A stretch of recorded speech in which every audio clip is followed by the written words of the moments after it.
Good afternoon, Mr. President. Mayor, how are you? Great, great. Thanks to the bipartisan infrastructure law and the CHIPS and Science Act, we're seeing jobs return to our cities, and we're preparing our citizens for the many opportunities to come.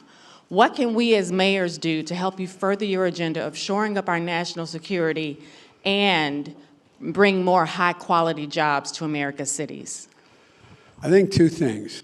One,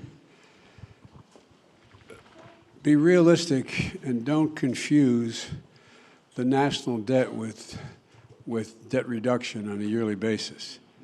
The debt we're paying on, and we're going to have a little discussion about that with the new majority leader of the House, has accumulated over 200 years. Over 200 years. Not a joke. That's how long. That's what the national debt is. It's over, $31 trillion, but it's over 200 years, and one quarter of that debt was accumulated in the 4 years of my predecessor. 1/4 of it. So what we've actually done, Mayor, we've actually cut the deficit on a yearly basis. In the first year, because of what I'm not being solicitous, because we all did, $350 billion. And this year, we cut that deficit on a yearly basis by over $1 trillion. So it's over $1 trillion, roughly $400 billion we've cut the deficit. The yearly deficit, year to year. We got to focus on making sure we do not accumulate more debt on the historic 200 years and gradually continue to reduce it. One of the things that we've done is the budget we're going to be introducing, you're all going to see, is expected to reduce the debt another $1 trillion this next year by spending less than we bring in.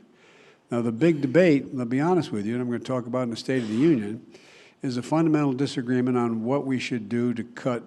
What do we cut? Well, it's not just cutting. What do you raise? What taxes do people pay? How do they pay their taxes? And do they pay it fairly? And so one of the things that's going to be a big issue in dealing with the national debt that could, if we don't meet our national debt and renege on the first time, we have a calamity that exceeds anything that's ever happened financially in the United States. And so one of the things that we're going to do is it's going to get down to a decision of whether do we, in fact, make sure that folks, do we cut Social Security to raise taxes on billionaires? There's 745 or 50 billionaires in America. Average tax rate they pay is 2%. I think you should be able to be a billionaire, but I think you should pay a little more than 2%. No, and by the way, I'm not trying, as Douglas knows me well, I'm not trying to be alarming about it, but I mean, it's a reality. Now, there's a lot of arguments why that shouldn't be, because they generate so much energy and so much growth, et cetera. But there's a lot of things we can do. Now, the option that's going to be offered, you're going to see, is the way to deal with cutting that debt is to cut Social Security, cut Medicaid. We got to do something about Social Security. No, but these are the kind of debates we're going to have. And they're going to be honest debates.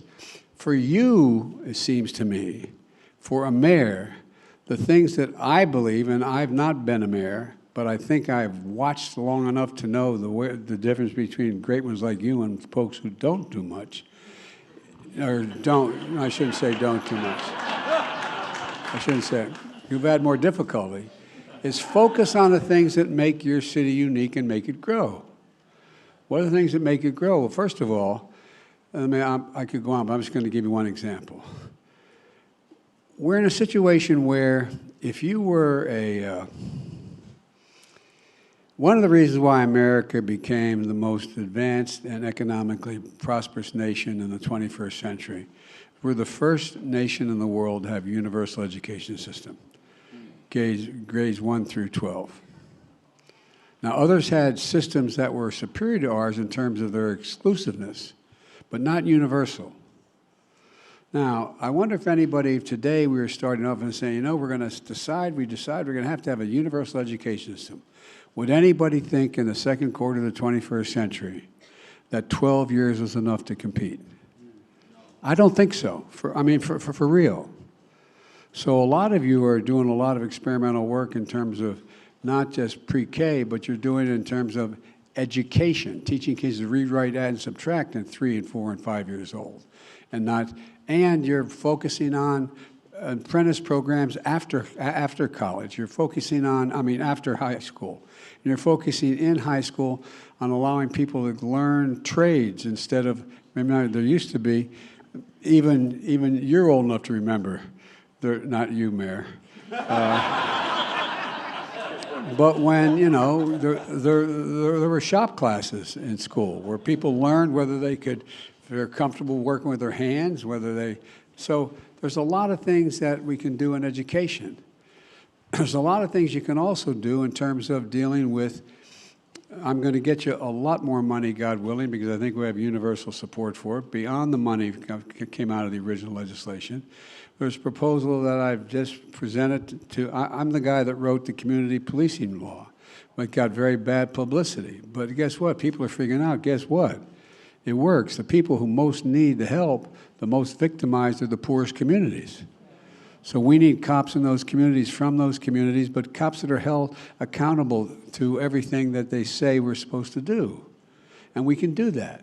So focusing on law enforcement that, in fact, is equitable, focusing on, for example, nationally, I still think we should have the George Floyd legislation, but I didn't able to do that. So what I was able to do, I said no knock warrants are limited significantly. We're in a situation where you have to, no chokeholds. There are certain basic things. When I was coming up as a kid, cops were required to learn to shoot to kill. Well, you ought to be able to shoot to stop. Everything shouldn't be an extreme. So the way we train police officers is changing. And there's a lot of things you can look at to determine whether or not you can affect the safety of your city. And also, I think that, well, I'm not going to go on, but so there's a lot of things you can do, because I believe you'll have the economic wherewithal through the programs in the federal government, not telling you what to do, but giving you the wherewithal to do the things that you think most need to be done. And every community is a slightly different need in terms of emphasis.